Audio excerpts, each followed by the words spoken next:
La culture sans labour, une autre alternative. Au lycée agricole de Lavore, la semaine dernière, se tenait le festival non-labour semi-direct. L'occasion de se pencher sur ces méthodes de culture. Oriane Dufaux, Véronique Galli. Ne pas abîmer la terre et garder toute sa richesse, c'est l'objectif de cette méthode de culture.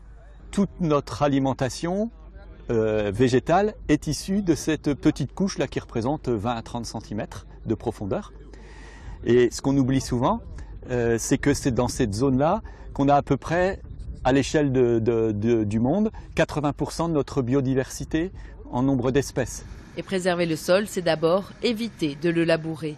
Ces machines permettent justement de semer des graines sans retourner la terre et de laisser au sol une couverture végétale protectrice.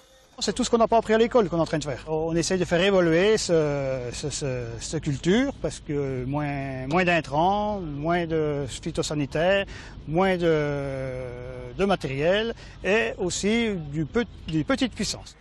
Moins d'intrants, comme les engrais chimiques, moins de carburant aussi. Cet agriculteur du Gers est convaincu par la culture sans labour depuis qu'il s'est lancé il y a 10 ans. Déjà, l'état de mes sols s'est amélioré parce que déjà en faisant fonctionner le sol en permanence, on n'est pas dans un sol qui devient dur, qui devient tassé, où on a du mal à faire pousser nos cultures. À partir du moment où on a une récolte en permanence, ça veut dire que les racines fouillent dans le sol. Ces procédés ont tendance à se répandre, mais ils restent minoritaires en France.